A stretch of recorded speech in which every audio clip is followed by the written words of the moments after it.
हमारी बात हुई थी री इन्फोर्समेंट पे, ख़त्म। ठीक है, री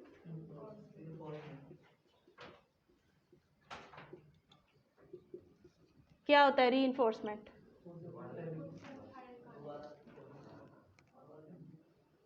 खुद को मोटिवेट करना, सेल्फ, वो हो गया सेल्फ री इन्फोर्समेंट। ठीक है, अगर री इन्फोर्समेंट की बात करेंगे तो वो किसी को भी की जा सकती है। जब हम सेल्फ की बात करते हैं, सेल्फ री इन्फोर्समेंट, तो वो ये होता है खुद को तहरीक देना। ठीक है, खुद को किसी काम के लिए तैयार करना, खुद को मोटिवेशन देना। ठीक है, अब ये दो तरह की होती है। कल जो आपने बुक में मैंने दो टर्म्स पढ़ाई थी, कौन सी थी वो? हाँ, प्रो सोशल, और दूसरी क्या थी?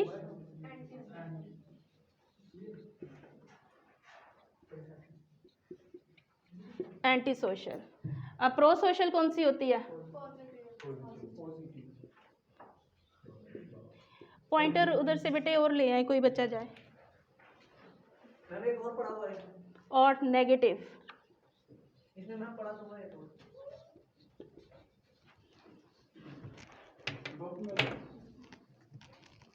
नेगेटिव। पॉजिटिव कौन सी होती है? मतलब दूसरों की मदद करके खुशी मिलना, पॉजिटिव। अच्छा, पॉजिटिव में हम टर्म यूज़ करते हैं रिवॉर्ड की, कि रिवॉर्ड किसी को देकर उसको रीइंफोर्स करना, उसकी मोटिवेशन लेवल को बढ़ाना। ठीक है, सपोज दैट कि जैसे मैंने कल आपको एग्जांपल दी थी कि बच्चा जो है वो क्लास में अच्छे ग्रेड्स हासिल करता है, उसका एक जो है कह लें फेवरेट सब्जेक्ट है मैथ। ठीक है, मैथ में वो अच्छे नंबर लेता है। इसी तरह से आप लोग पढ़ते हैं साइकोलॉजी। ठीक है, साइकोलॉजी में जिसको इंटरेस्ट होगा वो उसमें ज़ाहिर सी बात है वो अच्छे नंबर हासिल करेगा। अब मेरी कोशिश क्या होगी कि बाकी सब्जेक्ट में भी अच्छे नंबर हासिल करे। लिहाजा जैसे आप आके मुझे रोज़ का काम चेक करवाते हैं तो मैं उसे चेक करती हूँ, मैं आपको उसके लिए मोटिवेट करती हूँ, आपके लिए अच्छे वर्ड्स यूज़ करती हूँ, गुड, एक्सीलेंट, ठीक है, शाबाश। ये वर्ड्स क्या करते हैं, ये आपको मोटिवेट करते हैं। तो आपकी कोशिश होती है कि हम कल भी नेक्स्ट जो है वो अच्छा काम करके आएँ। तो ये क्या होता है, ये मोटिवेट करने के लिए आपको रिवार्ड दिया जा रहा होता है।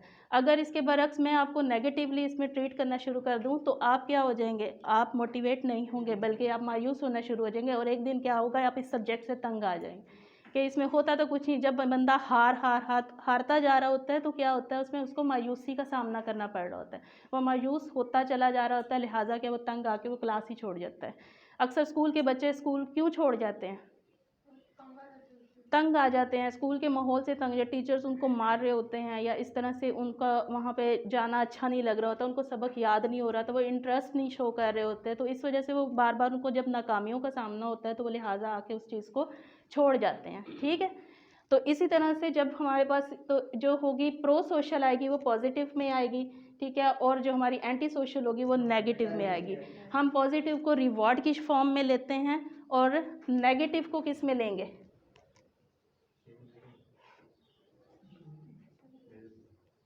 नेगेटिव को किस में लेंगे? पनिशमेंट क्या होता है, इसकी कोई एग्जांपल दे सकता है बच्चा मुझे? वो पनिशमेंट के जुमरे में आ जाता है। लेकिन रीइंफोर्समेंट में क्या लेंगे हम इसका? जो पनिशमेंट रीइंफोर्समेंट के जुमरे में इस तरह होता है कि जब आपके दिमाग के ऊपर एक प्रेशर बन जाता है काफ़ी देर तक, और आपको नाजायज उसकी सज़ा मिली जा रही होती है। फर्ज किया एक बच्चा 3 साल का है, उसके ऊपर 10-12 किलो की बोरी लाद के उसे स्कूल भेज देते हैं। जिस उम्र में ये उसके साथ पूरा तकरार होता है, इसको सजाई मिल रही है, जो कि उसका आउटपुट वो आपको 10-12 साल के बाद दे देता है। बेटे हमने ये इसमें रीइंफोर्समेंट की रीइंफोर्समेंट है ये, आप इसका देखें, आप इसको एक एस्पेक्ट से देख रहे हैं, मैं आपको 2 एस्पेक्ट से बता रहा हूँ।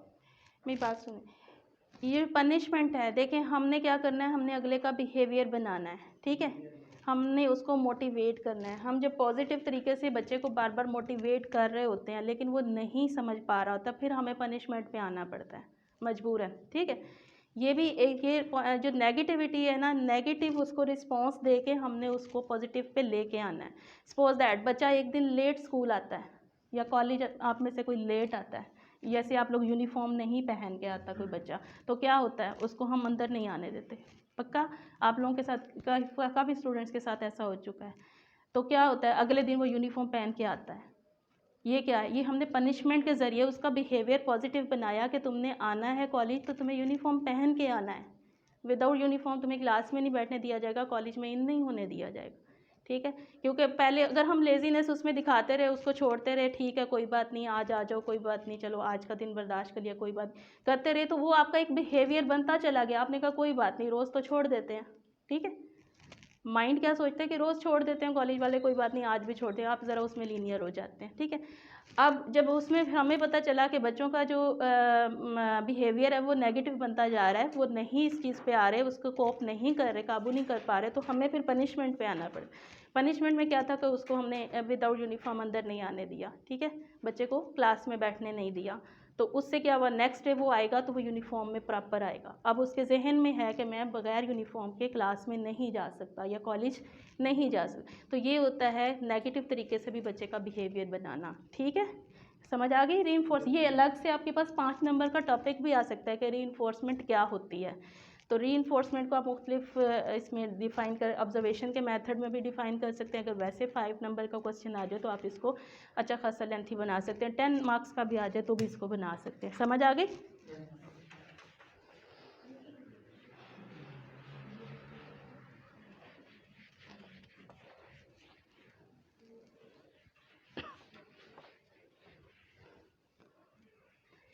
अब नेक्स्ट जो है इसमें हमारे पास क्या आ जाएगा, प्रोसेस ऑफ ऑब्जर्वेशन। हमने क्या डिफाइन करने आगे,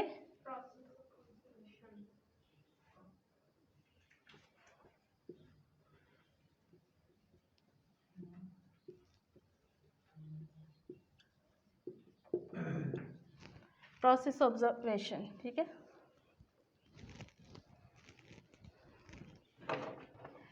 अब प्रोसेस ऑफ ऑब्जर्वेशन की जब बात आती है तो वो कहते हैं कि इसमें सबसे पहले हमें अटेंशन की ज़रूरत होती है। 4 रिक्वायरमेंट्स होती हैं ऑब्जर्वेशन करने के लिए, 4 रिक्वायरमेंट की ज़रूरत होती है ऑब्जर्वेशन प्रोसेस के लिए, ठीक है। अब वो कौन सी हैं, सबसे पहले आएगी अटेंशन,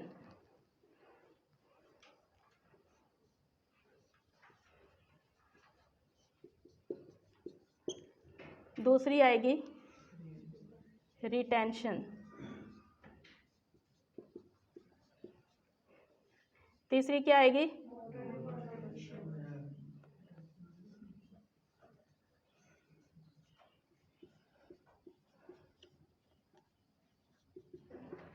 मोटर रिप्रोडक्शन, फोर्थ क्या है,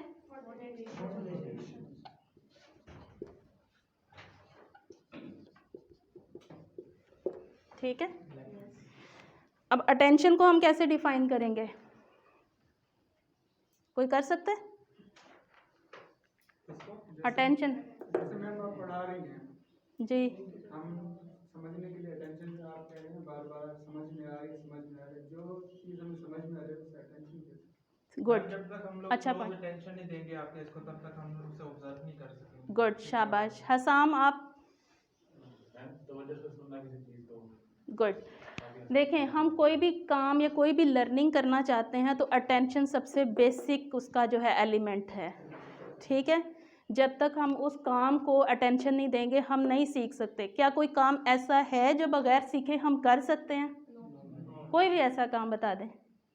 हम चाहते हैं गाड़ी चलाना, गाड़ी क्या सीखे बगैर चलाई जा सकती है, चलाने को क्या चला सकते हैं लेकिन पता बाद में चलेगा हुआ क्या, हाँ। तो हर काम करने के लिए हमें अटेंशन देना ज़रूरी है। आपने गाड़ी चलाना सीखनी है तो आपने अटेंशन देनी है, एक एक स्टेप को देनी है, ठीक है।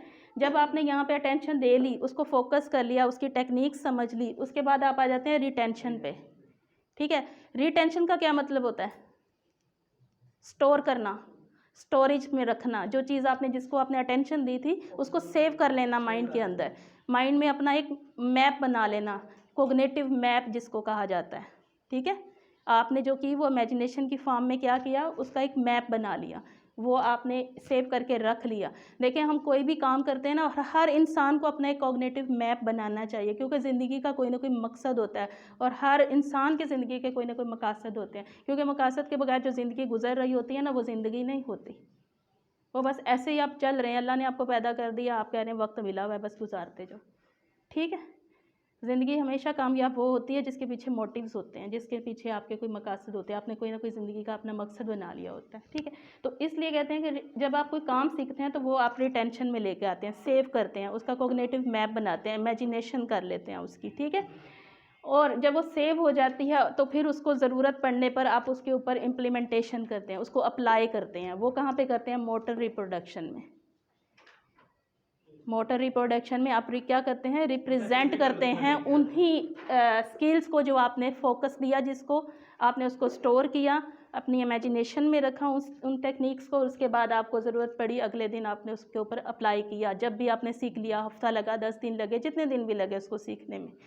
मैम जी जैसे हम लोग गाड़ी को सीखते हैं, उसमें हमें वो बताते हैं पहले ये क्लच है, ये गियर है, ये गियर, बिल्कुल, वो हमारे माइंड में आ जाता है। माइंड में फिर आ उसके जाता बाद जब हमने उसे चलाना था, हमसे फिजिकल अप्लाई करना, वो क्या होगा? मोटर मोटर रिप्रोडक्शन में आ जाएगा, ठीक है, वो प्रोसेस। उसके बाद है मोटिवेशन। अब कोई भी काम करना है, जो आपने सीखा उसके लिए आपकी मोटिवेशन होना बहुत ज़रूरी है कि आपने इसको अप्लाई करना है। आप अप्लाई किया, आप मोटिवेशन से गाड़ी को चलाते हैं। आप जब शुरू शुरू में गाड़ी चलाते हैं बड़े एक्साइटेड होते हैं, शौक़ होता है, शौक़ पैदा होता है। आप खुद भी चलाते हैं, घर वालों को भी ले जाते हैं, कभी दोस्तों को बिठाया तो ले गए। क्या होता है? एक्साइटमेंट होती है, मोटिवेशन होती है। तो उससे आपका क्या, कॉन्फिडेंस लेवल अप हो जाता है, ठीक है, कि आपने एक चीज़ को सीख लिया है। तो ये हमारा क्या है? अब process of observation. Process of observation 5 marks में भी आ सकता है, तो भी आप लिख सकते हैं। जब आपके पास ऑब्जर्वेशन का क्वेश्चन आ जाए कि लर्निंग बाय ऑब्जर्वेशन क्या होती है, तो उसमें भी आप इसको पुट करके अपना क्वेश्चन पूरा कर सकते हैं, ठीक है। अच्छा, इसके बाद जी जैसे कि आपने मोटिवेशन की पॉइंट बताई है, तो ये कॉन्फिडेंस में भी आता है कि कॉन्फिडेंस के मीनिंग में भी ये आ रहा है। बिल्कुल मोटिवेशन जो है, बिल्कुल आ रहा है कि आपके अंदर कॉन्फिडेंस होना चाहिए, होगा तो आप मोटिव होंगे। अगर जैसे कुछ बच्चे बैठे होते पहले, इनमें बिल्कुल कॉन्फिडेंस नहीं, लेकिन अल्हम्दुलिल्लाह आज माशाल्लाह गुड, अच्छी वो कोशिश कर रहे हैं। बहुत सारे बच्चे ऐसे हैं जिनमें थोड़ा सा मैंने देखा है कि कॉन्फिडेंस लेवल जो है वो बिल्डअप भी हुआ है। तो ये किस तरह से हुआ है? इसी तरह हुआ है ना, प्रेजेंटेशन दी छोटी मोटी, ये हालांकि इतना बड़ा कोई मुश्किल और अनोखा काम नहीं है, लेकिन क्या है, वो अंदर की एक आपकी हेजिटेशन है, वो नहीं निकलती, क्योंकि आपके अंदर इतना कॉन्फिडेंस नहीं होता कि चार लोगों के आगे आके बोल सके। तो ये चीज़ें जो हैं वो ये छोटी छोटी आपको क्लास में खुद ही कर लेनी चाहिए, ताकि आप लोग अपने आप को कामयाब इंसान बना सकें। ये आपको आगे बड़ी बड़ी जगहों पे काम देंगी, ये छोटी छोटी चीज़ें बड़ी बड़ी जगहों पे आपको काम देंगी, ठीक है। तो नेक्स्ट इसी में एक छोटी सी बात है कि एक होता है मॉडल और एक होती है मॉडलिंग, ठीक है। पहले मुझे डिफरेंस बता दें। मैम मॉडल हमारे नज़दीक होगा एक ऐसा बंदा जो हमें परफेक्ट लगता होगा या हमसे मोटिवेट होंगे, और हाँ, और मॉडलिंग होगी हम उसकी तरह बनने के लिए कोशिश करेंगे। हाँ, गुड। मॉडल वो है जिसको आप ऑब्ज़र्व कर रहे हैं, जिसको ऑब्ज़र्व किया जा रहा है, ठीक है। वो कोई इंसान भी हो सकता है, कोई चीज़ भी हो सकती है, कोई जगह भी हो सकती है, कुछ भी हो सकता है, ठीक है। तो क्या होगा? वो मॉडल होगा। और मॉडलिंग क्या होगी?